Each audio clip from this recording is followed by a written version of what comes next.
పెళ్ళైనా పండగైనా వేడుక ఏదైనా పట్టుచీరల ప్రత్యేక వేదిక వారాహి సిల్క్స్.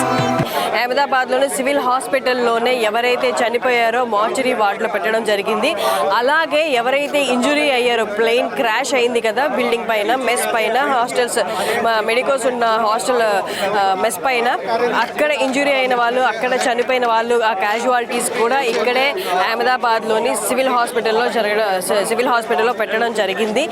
ఇప్పుడే మోదీజీ గారు కూడా విజిట్ చేశారు, క్రాష్ అయిన ప్లేస్ని విజిట్ చేశారు. అలాగే ఇప్పుడు సివిల్ హాస్పిటల్లో విజిట్ చేసి తిరిగి వెళ్ళిపోవడం కూడా మనం చూసాము. సివిల్ హాస్పిటల్లో గ్రౌండ్ లెవెల్లో మోర్చరీ వార్డు ఉంటుంది. అక్కడ మనకి దొరికినంత వరకు క్రాష్లో 224 మంది చనిపోయారు. అందులో అందరి శవాలు దొరకలేదు. అంటే శవాలు అంటే ముక్కలు అయిపోయిన పార్ట్స్ కూడా ఉన్నాయన్నమాట. సో శవంగా మొత్తం బాడీగా దొరికినవి తీసుకొచ్చి పెట్టారు. అలాగే ఎవరెవరైతే చనిపోయిన వివిధ పార్ట్స్ ఉంటాయో అవి కూడా తీసుకొచ్చి పెట్టారు. DNA ద్వారా తర్వాత గుర్తించవచ్చు అని. ఎవరైతే 53 మెంబర్స్ బ్రిటిషర్స్ చనిపోయారో వాళ్ళ రిలేటివ్స్ కూడా ఇప్పుడు ఇండియాకి చేరుకున్న పరిస్థితి మనకు కనిపిస్తూ ఉంది.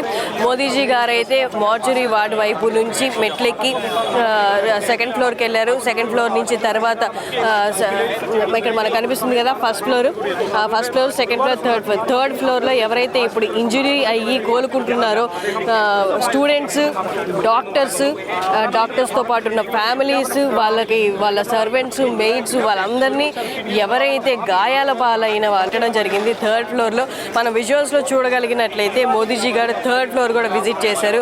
డైరెక్ట్గా ఎవరైతే ఇంజురీ అయ్యారో ఆ వార్డుకి వెళ్ళడం జరిగింది, వాళ్ళని పరామర్శించడం అయితే జరిగింది. తర్వాత కింద డాక్టర్స్తో కొద్దిసేపు మాట్లాడడం జరిగింది, వాళ్ళ కండిషన్స్ కనుక్కోవడం జరిగింది. ఇంతకుముందు క్రాష్ ప్లేస్కి వెళ్ళి అక్కడ కూడా మోదీజీ ఎగ్జామిన్ చేయడం జరిగింది, ఎలా జరిగింది ఏంటి అనేది. మనం మోదీజీ గారితో పాటు civil aviation minister Rammohan Naidu గారిని కూడా మనం చూడడం జరిగింది. సో ఆయన డిపార్ట్మెంట్ కాబట్టి వారితో కలిసి రావడం జరిగింది. ఫస్ట్ క్రాష్ ప్లేస్, తర్వాత ఎవరైతే ఇంజురీ అయ్యారో, తర్వాత ఎవరైతే చనిపోయారో వాళ్ళందరినీ ఇక్కడే ఇదే హాస్పిటల్లో ఇదే బ్లాక్లో ఉంచారు కాబట్టి ఇక్కడ కూడా విజిట్ చేయడం జరిగింది. బందోబస్తుతో జరిగింది. మనకి నిన్న నైట్ సుమన్ టీవీ విజువల్స్లో చూడగలిగినైతే మనకి క్రాష్ ఎక్కడైతే జరిగిందో అక్కడికి దగ్గరగా వెళ్ళగలిగాము. ఈవెన్ నిన్న నైట్ హాస్పిటల్లో ఎవరైతే స్టూడెంట్స్ ఇంజరీ అయ్యి అప్పటికి తరలిస్తూ ఉన్నారో ఆ విజువల్స్ కూడా మనం చూడగలిగాము సుమన్ టీవీ ఎక్స్క్లూజివ్ విజువల్స్లో.